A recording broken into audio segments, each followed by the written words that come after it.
Hello，大家好。山里面呢，现在就只剩下我们一家4口了。老妈呢，就是前2天不是头痛嘛，然后我第一时间带她去医院，她非不去，然后她说去小诊所就行了。去小诊所花了几百块钱，然后买了一些药，然后找医生给她看了一下，他说好一点了，就说回来再养一养，看一看能不能好。然后拗不过老妈嘛，就在小诊所看了一下。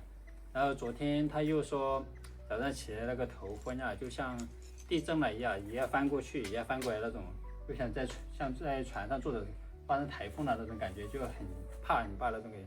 我又赶紧说，我说算了，我带你去大医院，直接去医院看吧。然后他也是不去，然后我叫姐姐一起打电话劝他嘛，然后他才愿意去了。去了后去医院那医生初步判断。老妈这是属于脑梗的前兆，就让我们要不要做一个核磁共振啊？那个是，这个就可以看出他是不是脑梗。他说问发生多久了，我说发生已经有2天了。他说2天的话可以做 CT 嘛，然后做核磁共振要贵一点，就说先做一个 CT 看一下，如果说没有脑梗的话就不用做核磁共振，如果有的话还是得做一次，那我们就选择了做 CT。做了后就在那里陪着老妈等了1个多小时，结果出来后才松了一口气。那医生说这个不是很严重，就是说他脑袋里面就是长期那个血液不流通坏死了，然后必须马上住院。然后毫不犹豫的我就给老妈办了住院。现在办理住院，老妈也是不愿意住院的。他说在医院花钱嘛什么的，我说这个人，只要有生病就必须要去看，不看的话拖严重了，那以后，怎么办呀，是吧？要是像这种本来头脑上的疾病就不能拖，你一拖的话，到时候发展成脑梗，那就，可能下半身就只能躺在医院了，是吧？可能像他这种年纪的人啊，人家说是最容易发生脑梗的。如果说，摔在哪里就可能起不来，或者会吃那个植物人。后来听了医生解释后，他这个不是很严重，才松了一口气。只是说医生说输液输一个星期，他这个病就可以痊愈。但是痊愈以后不能，干重活，就不能再去挖地什么的。就让他好好休养嘛。但是老妈这种他是醒不下来的，可能他回来后还会去干活，就像上面那位奶奶一样。这个就算痊愈以后，他可能还是会有副作用，也会反复的发作。那天我也是反复的问老妈，我说这个发生多久了？他说以前也发生过，只是没有在意，但这次比较严重。以前只要头痛啊什么的，他就感觉是感冒了，头昏，他就吃了个头痛粉，知道吧？就是那种医院的禁止卖的药，那个是激素药，吃了后它就会缓解。这次再次发生，我们才重视了起来。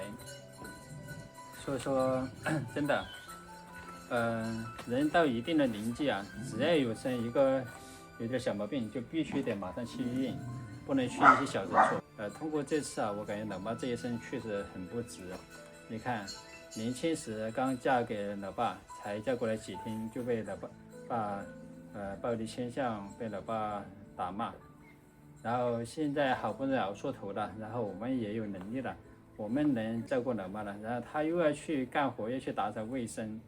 但是因为我们再三的劝他不要去做卫生，虽然每个月都能挣个3-4千块钱，但是特别的累，知道吧？每天的是早出晚归，每天6点钟就起来就去给人家打扫卫生，晚上10点钟了才回来，是有多劳累，大家是不知道，我们是看着眼泪的。你看老妈以前没有打扫卫生的时候，就是在给人家扛水泥，扛水泥是特别的辛苦的。那个时候我没有，刚出社会，我是找不到工作嘛，我也是跟着老妈去给人家扛水泥、扛水泥砖，真的体验过那种生活后，才知道这个人生赚点钱真是很不容易的。老妈她就是这种，就总想着自己去做点事情，她想留一点钱来养老。我说这么多年，这生病不都是我们在给你治吗？我们也没有说你花什么钱，我们心疼了是吧？不管你要花多少钱，我们就算去贷款，我们都给你治，因为毕竟自己的父母生我们养我们，该我们孝顺他们的地方，我们是一点都不会怠慢的。就算因为小琴她也是，不管我们家里要花什么钱，要修什么，她都是极力支持的，从来就没有反对的意见。你看小琴她也是在我们这个家庭中，从来都没有想过自己是一个外嫁的，从外面嫁的这个家庭的人，从来都是，你看，对妈妈呀，对姐姐，对爸爸，他是很好的，从来都没有把自己的我们这边的爸爸妈妈和他们的爸爸区别对待，都是很好的。还有就是大家一直都说，老妈既然想种地，就让她去种吧。不是我们不让她种，主要是她一去种地啊，她就是种了一大片一大片的这些菜园子，她自己去种，她就心里就很高兴，有成就感。像它上面一大片一大片的，我们站在那里看都吓人啊。他每天早晨趁我们睡觉的时候，就偷偷的下去挖地，挖了，就挖个1个小时2个小时就赶紧上来，我们就刚起床嘛，就还以为他也是刚起床。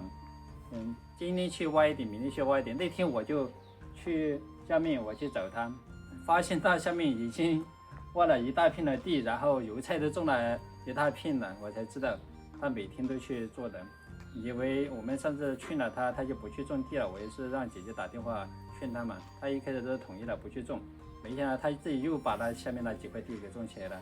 所以说老妈和上面那位奶奶他是一样的性格，你不让他做的事情他偏要去做，非要去干那些农活，然后把自己累得不行。你看上面奶奶也是去种了那个地，然后吃了这么大的亏。所以说老人家嘛就是行不住，有的时候我们都是说他去做就做吧，然后不要整天的在下面待着就行。一开始他还好，就是抽个1-2个小时的时间去种，然后后面呢就直接是早上下去，晚上才回来。唉，真不知道怎么说的。我们说你没事的时候给我们帮忙看一下一横一竖就好了，没有必要去做这农活嘛。他也想到说我们住在山里面要吃油啊，要吃菜呀，在山里面没有什么收入，这些东西都需要钱来买。我这些东西完全不用你操心呀，我们自己有办法去挣钱，然后有办法维持我们的生活，是吧？那么这辈子真的是太辛苦了，可能在这个世界上找到像他这样的人，其实没有几个。你看，年轻的时候被自己的丈夫家暴，然后到了老了，我们有能力了，该他享福的时候，他又想去自己干活挣一点钱，从来都没有想过自己的身体吃得消吃不消。我们那些邻居啊或者别人都说老妈太辛苦了，就我3哥经常说的，我们这个家族中最幸福的就是我老爸，什么都不用想，什么都不用做，然后老妈呢就是拼命的去做，然后为这个家庭付出的太多了。然后我想的是，如果说这次出院以后，老妈可能会吸取一点教训吧。因为我那天带她去看病的时候，医生说她可能也有脑梗，如果说严重了的话，会影响她正常的生活自理嘛。然后她也是特别的担心，她说我那些油菜刚种下去，就没办法收了，还在想这一些问题。她说要是真的那么严重该怎么办？我们现在压力也大，也没有人替我们照顾小孩。我说你想这么多干嘛？你就想好每天吃好喝好，是吧？你现在都这么大把年纪了，你还想那么多干嘛？就是这些人情世故由我们来负责。所以说我真的希望老妈她能想开一点，不要老是为别人着想，多为自己着想，然后过好每一天就行了。